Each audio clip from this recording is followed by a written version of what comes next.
Hello guys, mga kawake. Magandang tanghali dyan daw. Nakaluto na ako. Kain na tayo. Naluto na po yung niluto kong lambay. Tapos may kalabasa, sitaw.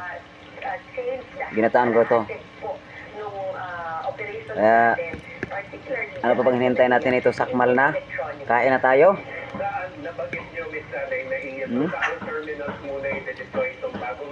Sabi nila putok-batok daw ito. Pero walang problema kung hindi naman lagi-lagi, minsan lang naman. Ito. Okay guys, oh.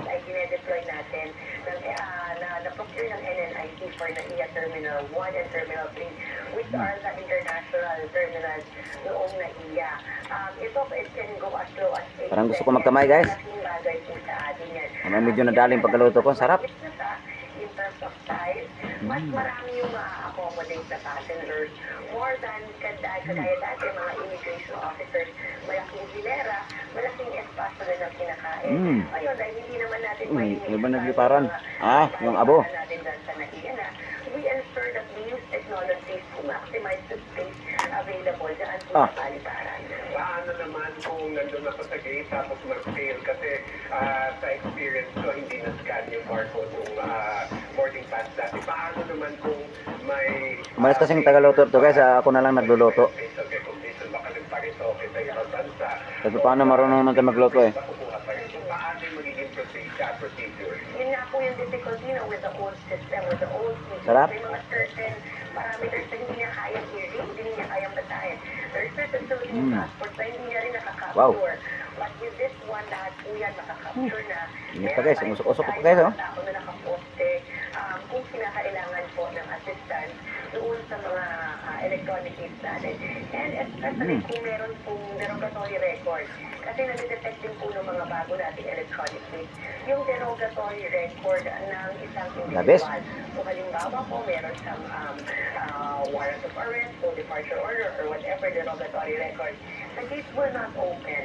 And meron po tayong immigration officer that will be prompted to verify the information and do the necessary action based on the derogatory record.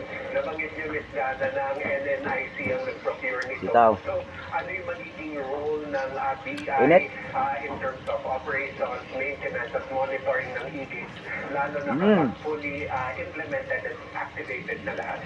Birahin na natin to. Po kami po yung mag-ensure na nagagamit ito ng maayos at nakakonect sa system. And masigurado namin na yung data na nakaka-capture po nito ay protected. Alinsunod po sa mga data privacy laws natin. So yan po ang rule ng immigration in the use of these electronic aids. But for the other electronic aids po, in the other international airports, BI din po ang nag-procure naman. In terms of yung napag-uusapan natin yung pagpapabilis ng proseso, so ito po bang e-gates? Dapat po ba ito para ma-ibsan yung congestion? Sige guys, mga kawake. Ingat po kayong lahat po. Bye-bye.